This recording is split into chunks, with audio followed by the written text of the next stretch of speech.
માજ દળ ડુંટીની કાચી ના ભીની વાત કરવી હોય દેવી વાત હોભળનારું ના હોય નું ભાઈબંધ બની જાય મા જન્મથી દેરા મારી જુગ પેલાની મારી સહદેવ જોશી પાલોદરની માલાલ પીડી બંગડીઓ વાળી દેવી મારી રવિવાર મંગળવાર આતવારની માં હસ્તિનાપુરથી કુંતા માતાના સવાલથી નીકળેલા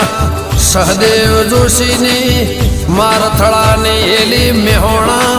જિલ્લામાં પાલેશ્વરી નગરી આજ કહેવાય પાલોદર એ યુગમાં એ વેળા એ સમયમાં માં તીરકોમઠું ચડાયું જોગણીના લડાઈ